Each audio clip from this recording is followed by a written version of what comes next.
আমাদের দেশে মেয়েদের কোনো স্বাধীনতা নেই। আজকের ডক্টর মৌমিতা দিদির সাথে যা হয়েছে কালকের আমার আপনাদের সাথে হতে পারে। তো সেদিনের কিছু কল রেকর্ডিং শুনলে আপনাদের গা ঠান্ডা হয়ে যাবে। হ্যাঁ, তো বলো এবার। বলছি ওটা হয়েছে কি বলতো, ও 2টো অব্দি পেশেন্ট দেখেছে, ঠিক আছে? রাত্রে দুটো? রাত্রি 2টো, ঠিক আছে। আচ্ছা। 2টো অব্দি পেশেন্ট দেখেছে, দেখে রুমে এসে অনলাইনে অর্ডার করে 4জন বন্ধু মিলে খেয়েছে, ডিনার করেছে। করে ও খুব টায়ার্ড ছিল, যেহেতু 36 ঘন্টা ডিউটি ছিল, টায়ার্ড ছিল। ও কি করেছে, ওই সেমিনার রুমে গিয়ে শুয়ে পড়েছে একটা রেড কালারের ব্ল্যাঙ্কেট ঢাকা দিয়ে।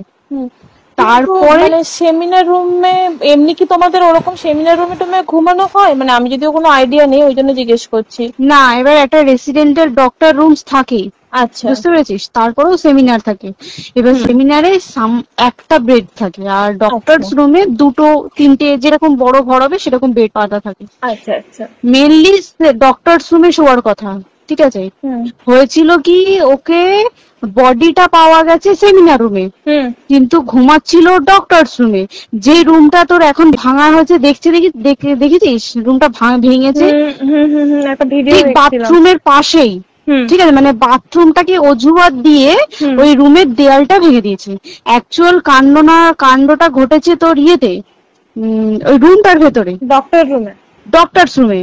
ডক্টরস রুমে ঘটনাটা ঘটেছে। ওই বডিটাকে ডক্টরস রুমে ওই দিন আর কেউ ছিল না, খালি মানে অনলি ওই দিদিটাই ঘুমাচ্ছিল? হ্যাঁ, এবার তোকে আমি বলি, অন কলে নিশ্চয়ই একজন থাকবে না, ওর জুনিয়র সিনিয়র মিলে থাকে। এমনকি 3rd ইয়ার একজন থাকবে, 2nd ইয়ার একজন থাকবে, প্লাস ফার্স্ট ইয়ারে ইন্টার্নশিপরা যারা থাকে তারা ইন্টার্নরা থাকে। আর চেস্ট এমন একটা ওয়ার্ড হচ্ছে, কোভিড এর পর থেকে প্রায় হামেশাই সবার শ্বাসকষ্ট হচ্ছে, মানে আসছে মানেই শ্বাসকষ্ট হচ্ছে। আর চেস্ট ওয়ার্ড আর চেস্ট মেডিসিন দুটোই পাশাপাশি ওয়ার্ড, ঠিক আছে? তো কেউ কি শুনতে পায়নি? কেউ শুনতে পায়নি। ওটাই তো আমি ওই দিনকে ওটাই ভাবছিলাম। এবার দেখ, ধস্তাধস্তি করাতে একটা নিশ্চয়ই চিৎকার হয়, একটা ভায়োলেন্ট হয়, বুঝতে পেরেছিস? তারপরে আবার কি, যে 4জন ওর সাথে খেয়েছে তারা কোথায়, তারা কেন মিডিয়ার সামনে আসছে না? তাই তো, তারা কেন আসছে না? তোমার দিন ডিউটি ছিল না রাতে? ওই দিনকে আমি নাইটে ডিউটি করছিলাম। আচ্ছা, আমি নাইটে ডিউটি করে এসেছি, আমার লাস্ট নাইট ছিল। তো আমার তো 3 দিন নাইট থাকে, 3 দিন নাইট থাকার পর লাস্ট নাইট ছিল। লাস্ট নাইটের পর বুধবার আমার লাস্ট নাইট। বুধবার রাতে ঘটনাটা ঘটেছে। আমি বাড়িতে এসেছি, রীতিমতো বাড়িতে এসে শুয়ে পড়েছি। 3টের সময় আমার কাছে ফোন এসছে যে সবাইকে ডেকে পাঠিয়েছে, ইমিডিয়েট আয়। তখন গিয়ে দেখি আরজি করে এই অবস্থা, পুরো গোটা হাসপাতালকে ডেকে পাঠিয়েছিল। গিয়ে দেখি পুলিশ ছয়লা, মানে আর ওকে যেভাবে, আমি তো বডিটা দেখেছি রে, মানে আমাদের এখনো পর্যন্ত চোখ থেকে নামছে না। রীতিমতো মনে হচ্ছে মেয়েটা যেন আমাদের পাশে পাশে ঘুরছে, একদম এরকম, মানে মানে অদৃশ্যমান। মানে আমরা এরকম ভাবতে পারছি না যে এরকম ভূত থাকে বা একটা স্পিরিট থাকে বা কিছু। এখন আমরা বুঝতে পারছি না ওর আত্মাটা এখনো ঘুরছে আমাদের আশেপাশে। দেখ, ও আমার তলাটা নাকি, তো ওর থেকে ও থাকে 4তলায় ঘটনাটা ঘটেছে। ঠিক 2টো ফ্লোর নিচেই আমি থাকি, আমার রুমটা, ঠিক আছে? কিন্তু তাও আতঙ্কে আমরা মানে একদম স্তব্ধ হয়ে গেছে আরজিগরটা। কিন্তু ব্যাপারটা হচ্ছে, তাহলে ডক্টর রুম থেকে ওকে সেমিনার রুমে নিয়ে যাওয়া হয়েছে? হ্যাঁ, অবশ্যই নিয়ে যাওয়া হয়েছে। এবার দেখ, নিয়ে যাওয়া হয়েছে, ওকে যেভাবে মারা হয়েছে এটা একার পক্ষে অসম্ভব, ইম্পসিবল। পুরোপুরি গ্যাং রেপ ছাড়া কোনো কিছু নয়। আর শুধুমাত্র রেপ নয়, রেপ করলো ছেড়ে দিল, ঠিক আছে, ওকে রীতিমতো মার্ডার করেছে। মানে হিসেব মতো যা বুঝছি, মানে তোমার কথাতে, ওটা হচ্ছে ওর ওই বন্ধু বান্ধব এক্স্যাক্টলি, হয় ওর বন্ধু বান্ধব কেউ, ঠিক আছে, মানে 4জনের মধ্যে কেউ, আইদার ওকে এমন কিছু করতে বলতে। দেখ, বড় বড় কোম্পানিতেও তো এরকম হয়, মানে হয় তুমি আমার সাথে কম্প্রোমাইজ করো, নয় তুমি চাকরি ছেড়ে চলে যাও, হয় তো। এখানেও সেরকম কিছু একটা হয়েছে। যাকে যে ক্রাইম করেছে সেও কিন্তু নর্মাল ডক্টর নয়, কিন্তু সেও একটা ভালো পোস্টে র্যাঙ্ক করছে, বুঝতে পেরেছিস? তবেই কিন্তু পুরো ব্যাপারটাকে হসপিটাল চেপে যেতে চাইছে, পুরো ব্যাপারটা। তাহলে এই সিভিক যে ও কোথা থেকে আসছে? এবার তোকে আমি বলি ওটা কোথা থেকে আসছে। আমাদের প্রিন্সিপাল চেঞ্জ হয়ে গেছে, ডেপুটি সুপার চেঞ্জ হয়ে গেছে, তারপরে আমাদের ওই অ্যাসিস্ট্যান্ট সুপার চেঞ্জ, সব চেঞ্জ হয়ে গেছে। তারপরে যে ওয়ার্ডের ডাক্তাররা ছিল, সিস্টাররা ছিল, ওয়ার্ড বয়রা ছিল, মাসিরা ছিল, সবাইকে ডেকে এখন সাসপেন্ড করা হয়েছে। তারা কোথাও যেতে পারবে না, রোজ গিয়ে কোর্টে গিয়ে দেখা করছে। আজকেও কোর্টে গেছিল সবাই। তারপরে তারপরে তো তোর এগুলো হলো। তারপরে তোর কি বলে, আরে বল না, ওই সিবিআই এটা হয়েছে কি, মানে ও সেই সঞ্জয় রায় যে ধরা পড়েছে, অ্যাকচুয়াল কিন্তু ও নেই, ঠিক আছে? ওর এতটা ক্ষমতাই হয় না। ও অত রাত্রে কি করতে যাবে? ও অত রাত্রে ওখানে কি করতে যাবে? ও না পেশেন্ট, ও নাকি বলছে দালাল পেশেন্ট নিয়ে গেছে। তো পেশেন্ট নিয়ে যখন গেছে, দিদিটার রুমে যখন যাবে, নিশ্চয়ই দিদিটার রুমে কোনো কাগজপত্র দেখাতে যাবে। সেই অবস্থায় গিয়ে দেখে যে এরকম এরকম ঘটনা, তা ঝাঁপিয়ে পড়েছে ওর উপরে। এরকম কিছু, তাও কিছু নয়, শুধু গেছে দেখছে ড্রিঙ্ক অবস্থায়, ওকে ক্যামেরায় দেখা গেছে ড্রিঙ্ক অবস্থায় গেছে আর এসছে, এইটুকুই দেখা গেছে। তারপরে হচ্ছে কি, তোর অনেক রকম, এখানে অনেক রকম ব্যাপার আছে। যে দিনকে ঘটনাটা ঘটে তার ঠিক দুদিন পরে ওই সেমিনার বাথরুমের অজুহাত দিয়ে ডক্টর যে রুমের দেওয়ালটা আছে, ওই দেওয়ালটা ভেঙে দিয়েছে। কেন? প্রথমে ওকে বললো সুসাইড করেছে, আমাদের যখন ফার্স্ট খবর আছে তখন সুসাইড করেছে। তারপরে যখন হসপিটালে যাই তখন গিয়ে শুনছি নাকি না, সুসাইড করেনি, এটা রেপ করেছে, রেপ করে মার্ডার করা হয়েছে। বুঝতে, এখানে বিশাল বড় একটা গেম চলছে। আর যে উপর কি রাগ ছিল, মানে হ্যাঁ হ্যাঁ হ্যাঁ হ্যাঁ হ্যাঁ হ্যাঁ একদম। আমি তো কি বললাম, শোন, তুই যদি কারোর সাথে কম্প্রোমাইজ করি তাহলে তোর পোস্ট বাড়বে, তুই কারোর সাথে কম্প্রোমাইজ করবি না তোকে মার্ডার করে দেবে, মানে ওরকম টাইপের কিছু বলছে। এরকমই টাইপের কিছু একটা ছিল। আইদার খুব রাফ, মানে খুব রাগ, খুব মানে খুব ওর উপরে খুব ফ্রাস্ট্রেশন ছিল, যারই ছিল খুব ফ্রাস্ট্রেশন ছিল। শুধু ওকে মারিনি রে, রীতিমতো মার্ডার করেছে। ওর যে ক্ল্যাচারটা ছিল, ওর ইউরিন, ওর ইউরিনের রাস্তায় ক্ল্যাচারটা ঢুকিয়ে দিয়েছে, তুই জানিস? মানে কি বলবো, মানে ওকে দেখা যাচ্ছে না, আমরা তো দেখেছি নিজের চোখে, ওকে দেখা যাচ্ছে না। মানে একটা মৃত্যু কতটা, মানে এই তো মানে প্রচন্ড কষ্ট পেয়ে একটা মেয়ে মারা গেল। আর ওর যে গলাটা চেপে ধরেছে, ওর ওই চেপে ধরাতে মানে এতটাই জোরে চেপে ধরেছে যে চোখ ফেটে রক্ত বেরিয়েছে। বুঝতে পেরেছিস? মানে কি বলতো, যদি ধরা পড়ে না, উচিত মানে যারা এটার সঙ্গে দায়ী না। আর এই যে সিবিআইটা হয়েছে, সিবিআইটা একমাত্র আমাদের জোরেতেই সিবিআইটা এসছে। মানে আমরা ওই সঞ্জয় রায় একার পক্ষে সম্ভব না এইসব। তারপরে পোস্টমর্টম রিপোর্টে তুই জানিস, ওই আমাদের ভাজাইনা থেকে 150 গ্রাম স্পার্ম বেরিয়েছে। পোস্টমর্টম রিপোর্ট 150 গ্রাম স্পার্ম, মানে বুঝতে পারছিস? নট এ ক্যালকুলেটেড, মিনিমাম কম করে 6 থেকে 7 জন করেছে ওকে রেপ। ওই জন্যই তো আমরা এতটা বেশি ভাইলেন্ট হয়ে গেছি, বুঝতে পেরেছিস?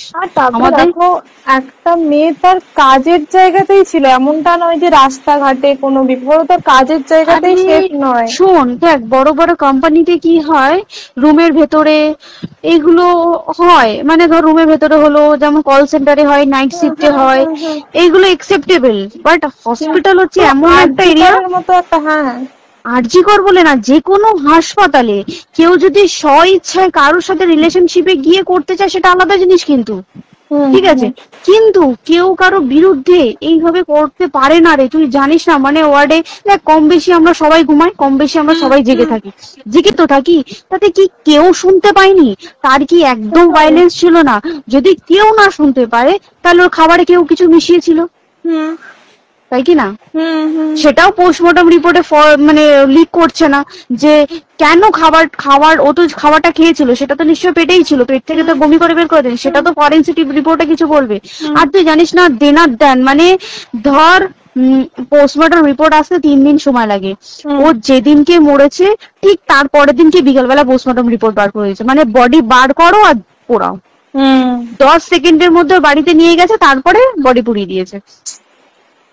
মানে কি বলবো, হসপিটাল, মমতা ব্যানার্জি, সবাই, মানে তৃণমূল প্রত্যেক সবাই এটাকে পুরোটাই কেসটাকে চাপা দিতে চাইছে, পুরোটা। তবে তুই ভাব, যে মানুষটাকে এত ক্ষতবিক্ষত ভাবে মেরেছে, তাকে অভিষেক ব্যানার রেপ কি কলকাতায় প্রথম হলো?